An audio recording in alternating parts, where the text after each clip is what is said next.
Arkadaşlar merhaba, kanalımıza hoş geldiniz. Yine yepyeni bir videoyla karşınızdayız. Bugünkü video konumuz kedi sinekli montajı arkadaşlar. Yani kasalık kedi sinekli, iç açılır değil. Dış açılır, normal kasalık kilitli kedi sinekli montajını göstereceğiz. Bunu hangi koşullarda yapıyorduk? Pencerenin dışında, penceremizi açıyoruz. Pencerenin dışında panjur ya da korkuluk gibi engel yoksa kasalı kedi sinekliğini yapıyoruz. Şu şekilde göstereyim. Şöyle pimlidir. Zaten montajını yaptıktan sonra detaylı bir şekilde göstereceğiz. Şöyle kasalıdır zaten. Şimdi montajını yapmadan önce kedi sinekliği ölçüsü nasıl alınır? Yaklaş abi. Şimdi arkadaşlar penceremizi açtık. Bakın şurada conta var. Kiminde siyahtır, kiminde gridir. Bunda gri mesela. Şimdi metreyi şu şekilde tuttuk. Göster abi metrenin şeyini. Şu şekilde tuttuk. Aynı şekilde yukarıyı ölçüyorum. Mesela bu kaç? 67. Şimdi yüksekliği 67. Enini ölçüyorum. Gel abi böyle yine. Şu şekilde enini de aynı şekilde contadan tutuyorum. Diğer bitim yeri. Mesela bu kaç? 37. Şimdi ölçümüz bu. Siparişi verirken yaptıracağınız firmaya ölçü bu şekilde contadan contaya alınmış ölçüdür diye belirtiyorsunuz.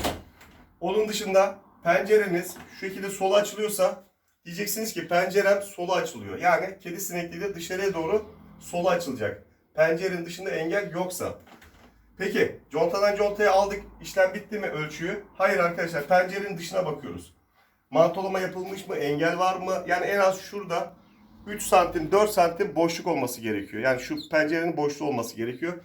Ona da dikkat ediyoruz. Onun dışında dediğim gibi contadan contaya ölçümüz bu. Penceremizde içeriye doğru sola açılıyor diye bilgi veriyorsunuz. Sinekliğiniz yapıldı. Şimdi bizim yerimiz İstanbul Ataşehir'de. Anadolu yakası, Avrupa yakasında ki bu videoyu izleyenler, yaptırmak isteyenler zaten bu şekilde abonelerimizden de bize sineklik yaptıranlar var. Bu videoyu da o tarzda hazırlıyoruz. Hani montajı nasıl yapılır? Örnek veriyorum, kedi sinekliğini bizden aldınız. Bu videoyu izleyerek ya da herhangi bir firmadan aldınız. Bu videoyu izleyerek montajını yapabilirsiniz.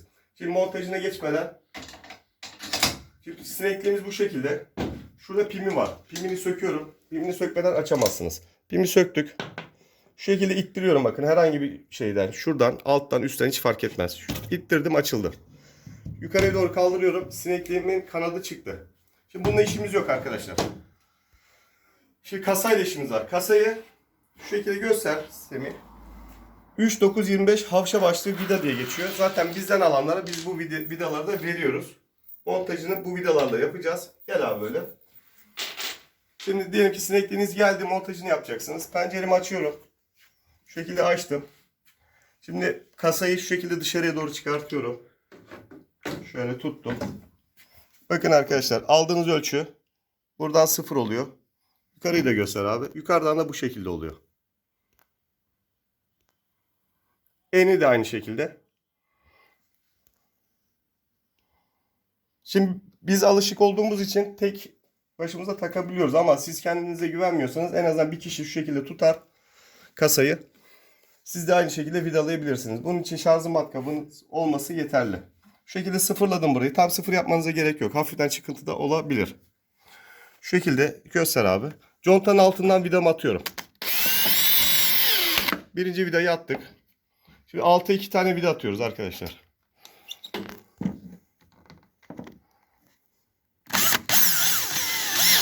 İkinci vidayı da attım. Bırakabilirim kasamı. Çünkü kasam vidalarını attık.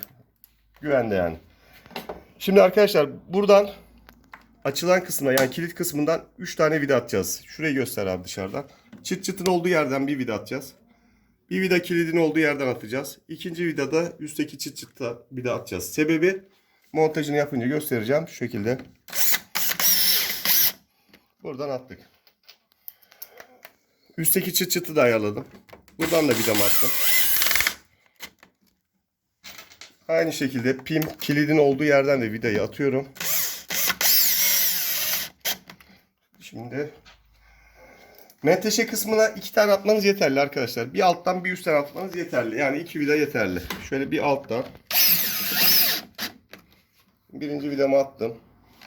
Şimdi ikinci vidamı da atıyorum.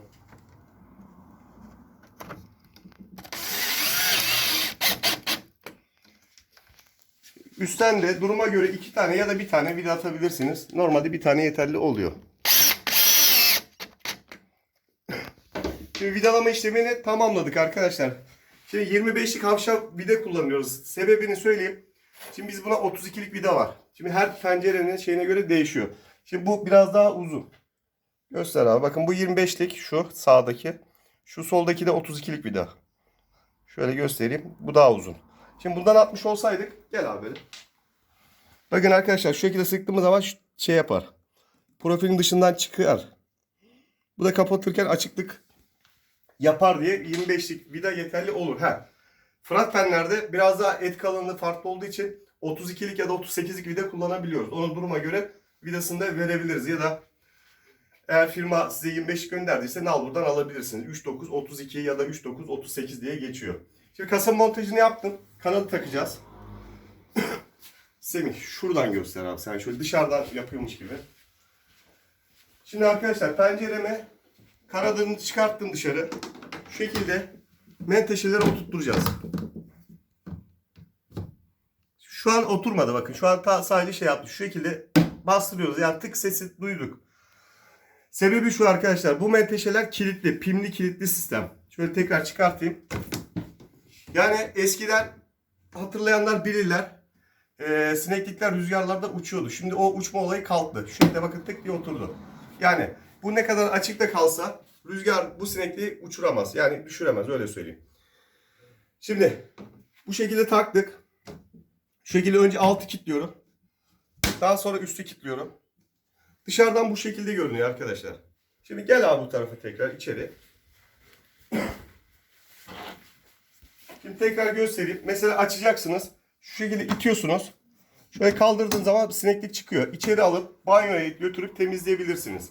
Temizliğini yaptıktan sonra aynı şekilde dışarıya doğru çıkartıp yerine oturtuyoruz. Daha sonra alt, sonra üst pimini kilitliyoruz. Daha sonra ortadaki kilit pimini takıyoruz.